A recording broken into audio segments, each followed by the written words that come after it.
Digital ফিতনা থেকে হৃদয়কে বাঁচানো।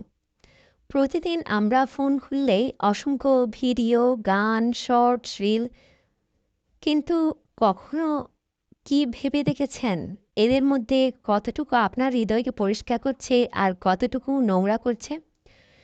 আজকের ভিডিওতে আমরা এমন একটি বিষয় নিয়ে কথা বলবো যা চুপচাপ আমাদের ঈমানকে ক্ষতিগ্রস্ত করছে। ডিজিটাল ফিতনা, ডিজিটাল টেম্পটেশন, হারাম কন্টেন্ট, অদৃশ্য বিষ। আমরা ভাবি একটু দেখলে কি হয়, একটু শুনলে কি হবে, কিন্তু একটুই হৃদয়ে কালো দাগ তৈরি করে। আজ একটু, কাল একটু, এভাবেই ঈমানকে দুর্বল করে দেয়। হালাল কন্টেন্ট হৃদয়ের নূর। আপনি কি জানেন হালাল জ্ঞান, কুরআনের তিলাওয়াত, নাসিহা এগুলো শুধু ভালো শোনায় না, বরং রূহকে শান্তি দেয়, হৃদয়ে নূর সৃষ্টি করে। যেমন পরিষ্কার জলের স্পর্শে ময়লা ধুয়ে যায়।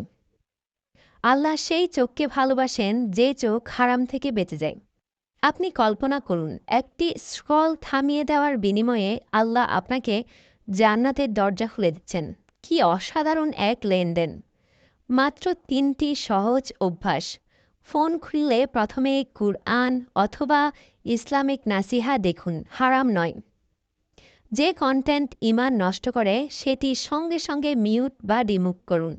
রাতে শোবার আগে ৩০ সেকেন্ড বলুন, আল্লাহ, আমার চোখ কানকে তুমি হেফাজত করো। এতটা করলেই দেখবেন আপনার হৃদয় আরও শান্ত, আরও পবিত্র হয়ে উঠছে। ডিজিটাল জগৎ আপনাকে দুইটাই দিতে পারে, ফিতনা বা ঈমান। আপনার আঙ্গুলের একটুকু সিদ্ধান্ত ঠিক করে দিবে আপনার হৃদয়ে নূর ঢুকবে নাকি অন্ধকার।